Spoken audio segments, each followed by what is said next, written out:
Hello everybody, this again is Will coming at you once again, aka the greatest political mind the world will never know. I'm coming at you about the Democratic National Convention. Last night was the first night and Michelle Obama was the keynote speaker during the prime time where every major network would cover the speech. All in all, I think the whole first day was pretty much a waste of time. I don't think they really did anything significant to combat the rise of John McCain in the polls. Matter of fact, today a tracking Gallup poll shows that McCain is 2 points ahead of Obama, 46-44, but it's still within the statistical rate of error. So Michelle Obama was trying to humanize her husband, make him accessible, give the message that he's just like us.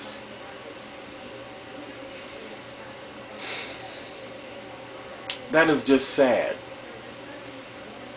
I thought this was the guy from the south side of Chicago who was the skinny kid with the funny name. Why do you gotta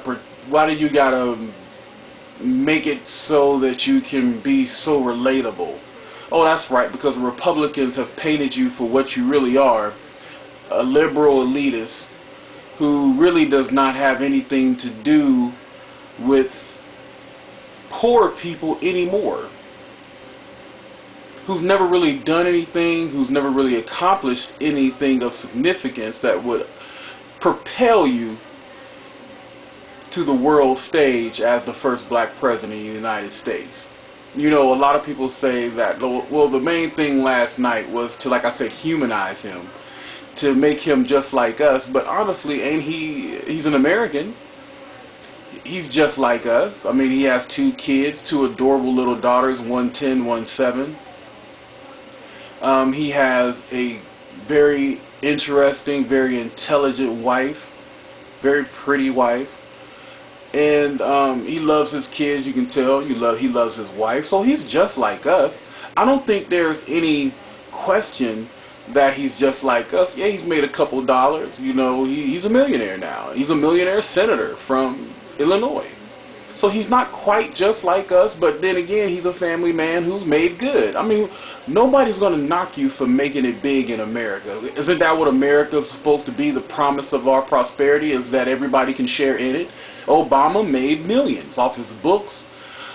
He's done very well for himself as an attorney and as a legislator, as a speaker. Nobody's going to knock him for being rich. Well, maybe some of his liberal friends will, but he did what he was supposed to do as an American. He made good.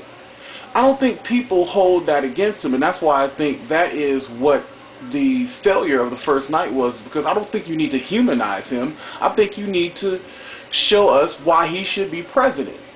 Not because he was a community organizer and he loves his wife and he loves his kids. There's billions of people around the world who love their children, who are productive citizens.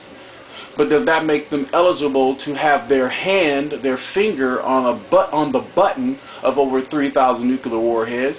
Does that give them the right to hold on to the reins of an economic powerhouse like the United States? So it's not a question of, does Obama appear to be one of us? Is he a nice guy? We know he's a nice guy. But he's just a nice guy who doesn't have the experience and the knowledge and the wherewithal to be president. That's what it is. It's not about liking Obama. I mean, heck, he's the biggest celebrity in the world. He is liked by billions. People love Obama. I mean, you've seen the crowds in Germany, and you've seen the crowds in Oregon where, I mean, he had like 68,000 people in the stadium. And I think later on this week, that's going to really backfire against him, because that's just going to remind him when he's in that in the Denver Broncos stadium, it's going to remind them just what a kind of celebrity he really is. And one of my takes I'm going to do, one of my videos, I'm going to send a letter to John McCain how he can win this election. But right now, honestly, I think the Democrats blew a day. They blew a day. They could have really done something big with the first night. I mean, Teddy Kennedy coming out, you know, talking about he's going to be in the Senate next January. That was not a big moment for me. I always thought Ted Kennedy was kind of a loser anyway. You know, to me, he's the slow brother of two great men like RFK and JFK. So him coming back doesn't really do anything for me, and probably doesn't do anything for a lot of Americans out there. So, if that brought tears to your eyes, then I guess you're probably in your 60s and you actually give a rat's ass about the Kennedys, but I don't. I can care less about the Kennedys. The Kennedys, except for Robert and John, have not really been very accomplished. I think they're a bunch of spoiled brats who really don't deserve the world stage like they do, but they get away with murder, probably literally, because of their last name or their family affiliation. So, doesn't do it for me. But yeah, pretty much a wasted night. But tonight is going to be amazing because Hillary speaks tonight. My candidate, Hillary, speaks tonight, and pretty much she's going to have to work a miracle in order to get Hillary supporters to back Obama when we know that he's just not the guy.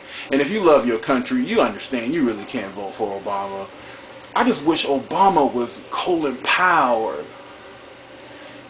somebody with those kind of credentials, because I do lean left, but I just can't see myself voting for Obama. I just can't see it. I just can't see it. It just does not make sense.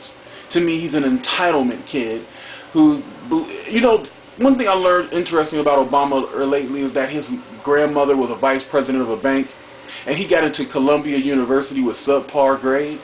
Now, people have been dogging John McCain for graduating fifth from the bottom of the Naval Academy, but at least he got where he got because he was who he was, not because he had some kind of hand in getting where he was, because his grandmother had some juice. So don't buy this crap about Obama being a self-made man. He's had help along the way. And I'm going to discuss that in later videos too, about how affirmative action is really, how Obama has endangered affirmative action for those people who truly need it. So in a nutshell, was it a wasted night for the Dems? Yeah. Did Michelle need to do what she did? She did it effectively, but didn't need it to be done. We already know Obama's a nice guy. We just know he's a nice guy who's not ready to be president. I'm looking forward to the night to see how Hillary does, and I'll come back at you guys later with my analysis of that. So until then, this is the greatest political mind the world will ever know. Take care.